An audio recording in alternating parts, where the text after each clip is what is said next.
1.25 kilo पीली सरसों। अब जो नहीं जानते, अभी से मेरा चैनल है, उसके ऊपर ओके करो, सब्सक्राइब करो और मेरे से जुड़े रहो।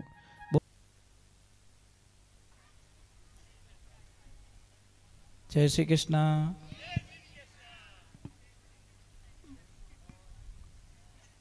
ठा पढ़ियो नहीं पढ़ियो।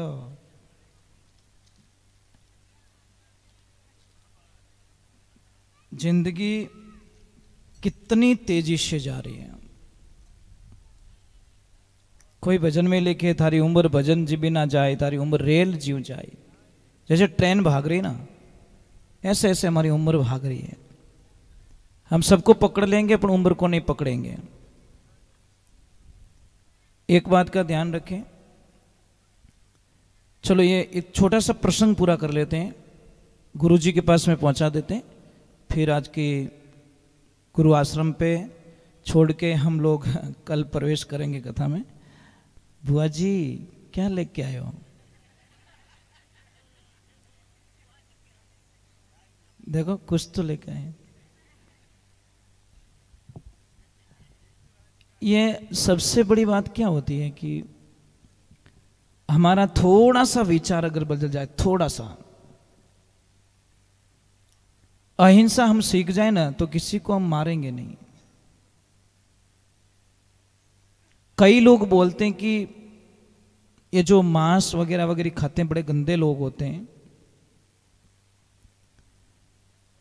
मांसाहारी भी इस दुनिया में बनाए भगवान ने, ऐसी बात नहीं है कि नहीं बनाए, मांस खाने वाले भी बनाए। पर एक बात का ध्यान रखना, जो भी मांस खाते हैं, जो भी 4 पैर वाले जो होते हैं पशु कोई भी, उनमें एक कॉमनता देखिए, जन्मते ही उनकी आंखें नहीं खुली रहती। बिल्ली मांस खाती, उनके बच्चे की आंख नहीं खुली रहती। कुत्ता मांस खाता है, उनकी आंखें खुली नहीं रहती। सियार ले लो, शेर ले लो, जो भी ले लो, मतलब उनकी लगभग आंख खुली नहीं रहती। दूसरे नंबर, जो भी मांस खाते हैं उनके 4 दांत बड़े होते हैं।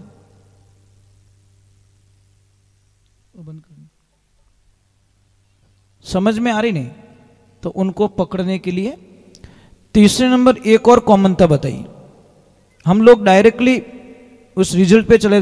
जो भी मांस खाते हैं लगभग वो जीभ से पानी पीते हैं, होठ से पानी नहीं पी सकते। आप कुत्ता ले लीजिए, जीभ से पानी पीता। बिल्ली ले लीजिए, जीभ से पानी पीती है। शेर, चीता, कुछ भी हो, वो सारे जीभ से पानी पीते हैं। तो हमको सोचना पड़ेगा।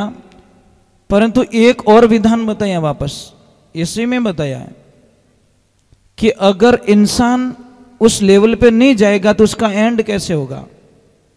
और शायद तो आप सब रोज रोज शाम को भी दिया बत्ती करो तब शांति की प्रार्थना करना, सुबह भी आरती करो तो शांति की प्रार्थना करना कि विश्व में शांति बने रहे, सबको सद्बुद्धि रहे और सब लोग भाईचारे से रहे, क्योंकि समय आने पर सब चले जाएंगे। पर बिना ऋतु फल तोड़ा हुआ और बिन मौसम बरसात हुआ नुकसान करता है।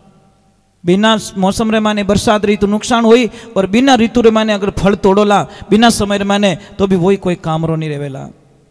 तो महाराज भगवान की कृपा हुई, वहाँ पे सबका मिलन हुआ है, मेरे प्रभु का सबके मिलन हुआ, सबको वापस भेज रहे हैं, सब रोते हुए जा रहे हैं। अभी इधर थोड़ा गुरु बिना कुछ भी नहीं हो सकता।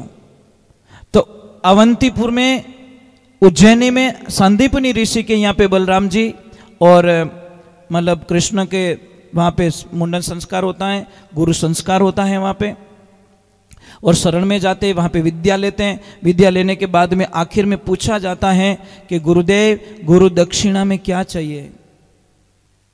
और गुरु का कर्तव्य होता है कुछ मांगे, तो उन्होंने बोला हमें कुछ नहीं चाहिए। कई टाइम पहले समुद्र ने हमारे बच्चे को ले गया था, हमारा बच्चा मार दिया था उसको, वो बच्चा आप ला के दे दो, बस हमारा पुत्र चाहिए हमको। अब भगवान जाते समुद्र के पास में जाके वार्तालाप करते हैं, या तो वो बच्चा दे दे, नहीं तो सूखने के लिए तैयार हो जा। समुद्र हाथ जोड़ के मनुष्य वेश में आके कहता है प्रभु मेरी इसमें कोई गलती नहीं है, यहाँ पे शंकासुर नाम का राक्षस रहता मेरे पानी में, उसने ही उस बच्चे को खाया होगा। फिर वहां पे जाते शंकासुर को उठाते, यम लोग ले जाते, वहां से उस बच्चे को वापस रिपीट करके गुरु को लाके दक्षिणा में देकर फिर वापस मथुरा लौट जाते हैं। ये बहुत लंबा चौड़ा कथन है। वहां पे सुदामा जी की कथन आता है, उनकी फ्रेंडशिप का कथन आता है। सुदामा जी और संदीपनी ऋषि ने जब चावल दिए थे, कर्म प्रधान, ये कर्म आगे आएंगे देखना, चावल कुछ दिए थे खाने के लिए, चने दिए थे, तो सुदामा जी बोला इसको क्या पता है, हम खा लेते हैं।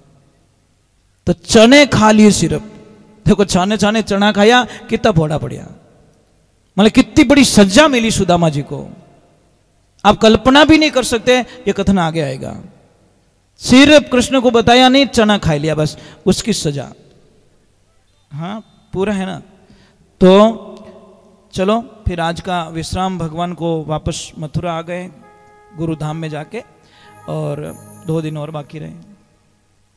भाई मैं तो प्रार्थना करूंगा कि 2 दिन थोड़ी खुशी दे देना, क्योंकि परसों शाम को ठीक 4 या 5 बजे शायद हम लोग यहाँ नहीं दिखेंगे, हम लोग यहाँ से चले जाएंगे, क्योंकि परसों शाम को हमारी कहाँ पे और सत्संग है, हमारे दादाजी की 12 वर्ष पूरे हो रहे हैं परसों, तो 12 वर्ष की सत्संग मेरे रात को जाके अटेंड करूँगा। तो हम तो उड़ते पंछी है भाई।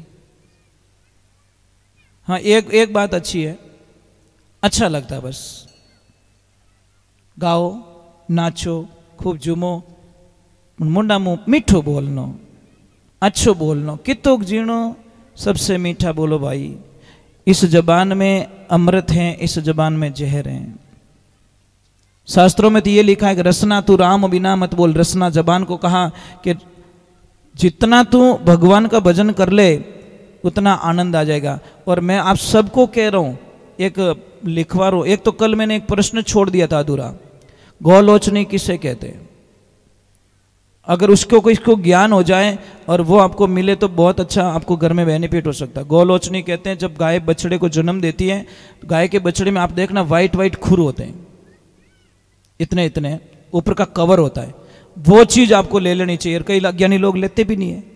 जब बछड़ा खड़ा होता है उससे टूट जाए, इतना भी कण मिल जाए ना आपको, उसको कहते हैं गोलोचनी।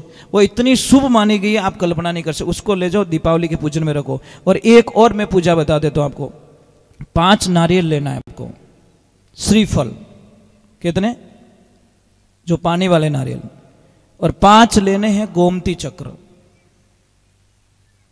ये मिल जाएगा पूजा के दुकान पे, गोमती चक्र 5 आएंगे। 1.25 किलो पीली सरसों, ये वो लोग ही लेना जो पूजा में विश्वास करते हैं।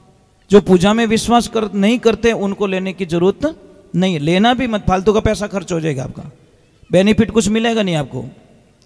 और 5 लेना है हरे कलर का कपड़ा, 5 कलर का कपड़ा, हरा, लाल, नीला, पीला और काला, ये 5 कलर के कपड़े लेने आपको। सबसे पहले जब आप दीपावली की पूजन करो उस टाइम में ये उपयोग कर देना, उस टाइम में लेनी ये चीजें, मैं अभी एडवांस में बता रहा हूं। या कभी भी शुभ कार्य हो उस टाइम भी कर सकते हो। दीपावली को ज्यादा ताकतवर होती है, अमावस्या होनी चाहिए।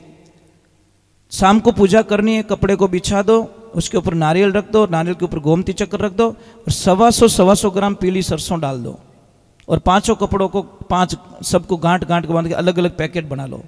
पूजा करके सुबह के टाइम में पूजा में से निर्वित होके वो पहला वाला जो हरा वाला नारियल है वो बांधना आपके घर के पूर्व के कोने में, पूर्व दिशा में। जो लाल वाला बांधना दक्षिण में, पीला वाला बांधना है पश्चिम में, और नीला वाला बांधना है उत्तर में, और मेन गेट पे बांधना है काले वाला नारियल। फिर इसका चमत्कार देखना आप कल्पना भी नहीं कर सकते। मैंने तो बताई दिल से, ठीक है। अब हाँ मैं आड़ो किकर करी, बस ये उसकी भावना समझ में आ रही नहीं। मास्टर जी जब पढ़ाते हैं तो सबको दिल से ही पढ़ाते हैं, पर कोई कोई बच्चा बड़ा ध्यान रखता है, अच्छे नंबर लाता है, अन कोई कहे तो रोज ही पढ़ा भी जाए, मार सके रोज थू पढ़ ही है, लास्ट में नंबर कम आना ही है। तो हम तो जो भी बताते हैं, जो हमको अच्छी लगती चीज बता देते हैं, ठीक है। अब सारे लोग खड़े हो जाइए और आनंद लेते। आरती का समय हो चुका है।